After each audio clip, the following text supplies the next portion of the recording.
আপনারা সবাই জানেন সেপ্টেম্বর মাসের এই সূর্যগ্রহণের কথা। গ্রহণ মানে কিন্তু কেবল আকাশের খেলা নয়, আমাদের জীবনের উপরেও এর প্রভাব পড়ে। এর ভালো দিকও আছে, আবার খারাপ দিকও আছে। আজ আমি দিব্যশ্রী আপনাদের শোনাবো এই সেপ্টেম্বরের যে সূর্যগ্রহণ, তাতে কি হতে চলেছে, কি করলে ভালো ফল পাবেন, আর কি করা একেবারেই উচিত নয়। আগেই জেনে নিই সূর্যগ্রহণ কি। যখন চাঁদ সূর্যের সামনে এসে পড়ে আর তার আলোকে ঢেকে দেয়, তাই সূর্যগ্রহণ। সূর্য মানে আত্মবিশ্বাস, শক্তি, ক্ষমতা। তাই গ্রহণের টাইমে এর মধ্যে একটু টানাপোড়েন দেখা যায়। সূর্যগ্রহণ শুরু হবে 21শে সেপ্টেম্বর রাত 10:59 আর মেজর টাইম, ম্যাক্সিমাম যে ভাইটাল টাইমিংটা, সেটা হচ্ছে কিন্তু রাত 11:11। এই টাইমিংটা ইটসেলফ দারুণ টাইম, একটা অ্যাঞ্জেলিক টাইম। সেই জন্য এই টাইমটাকে অবশ্যই ধরবেন। আর গ্রহণ চলবে 3:25 পর্যন্ত। রাত 12টার পরে তো নেক্সট ডে পড়েই যাচ্ছে, তো 3:25 পর্যন্ত কিন্তু টোটাল চলবে। তো এই পুরো টাইমটাকে ধরে আপনাদের মানে নিয়ম নিষ্ঠার মধ্যে থাকতে হবে।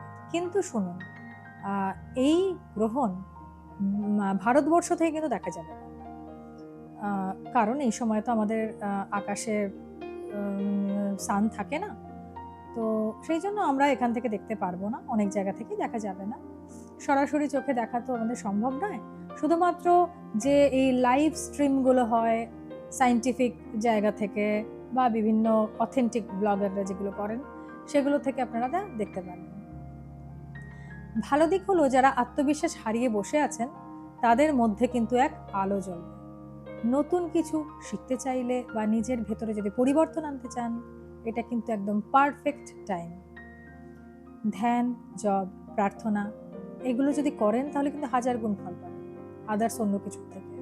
পুরনো যে কষ্ট, দুঃখ, রাগ, হতাশা, এই সময় যদি ছেড়ে দেন, লেট গো করে দেন, সেগুলোকে মুক্তি দিন, তাহলে ভালো হবে। খারাপ দিক কিছু আছে, সেগুলো হচ্ছে শরীর দুর্বল ফিল হতে পারে এই টাইমটায়। ঝগড়া, ভারী কাজ, এগুলো কিন্তু একদম না, এড়িয়ে চলুন। সম্পর্ক ভাঙার যোগ কিন্তু এই টাইমে একটু থাকে, বেড়ে যায়। তাই এই সময় এই কিছুদিন আগে থেকেই, এখন থেকেই একটু এড়িয়ে চলুন। হঠাৎ কিন্তু টাকা পয়সা লস হয়ে যেতে পারে। গর্ভবতী মহিলাদের কিন্তু বাড়তি সাবধানতা অবলম্বন করা দরকার। কিন্তু কি করলে ভালো হবে? গ্রহণের টাইমে গায়ত্রী মন্ত্র যদি জপ করেন, সেটা কিন্তু দারুণ ফলদায়ক। গ্রহণ শেষে স্নান করে পরিষ্কার কাপড় বস্ত্র পরে এই সময় গরিবদের দান করা উচিত। এবার টাইমটা তো ওরকম নয়, সেটা বুঝে করবেন পরের দিন।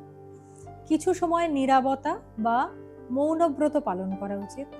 আর যেটা একেবারেই করা উচিত নয়, সেটা হলো গ্রহণ চলাকালীন খাওয়া দাওয়া একদম করা উচিত নয়। সায়েন্টিফিক রিজন তো আছে। আর ঝগড়া একদমই এড়িয়ে চলবেন। বড় সিদ্ধান্ত, টাকা পয়সা কোথাও লাগানো, ইনভেস্টমেন্ট করে এড়িয়ে চলবেন।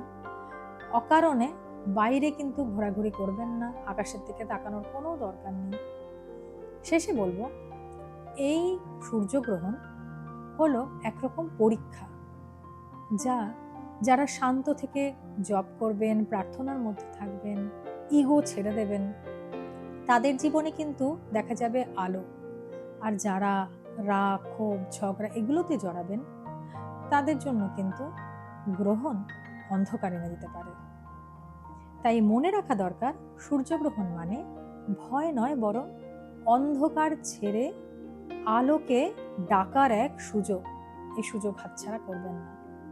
অনুষ্ঠানটি ভালো লাগলে অবশ্যই লাইক, কমেন্ট, শেয়ার এবং চ্যানেলটিকে সাবস্ক্রাইব করুন। বেল আইকন টিপে দিন, যাতে এই রকম ভাইটাল ভিডিওস আপনাদের কাছে সবার আগে পৌঁছে যায়। ধন্যবাদ।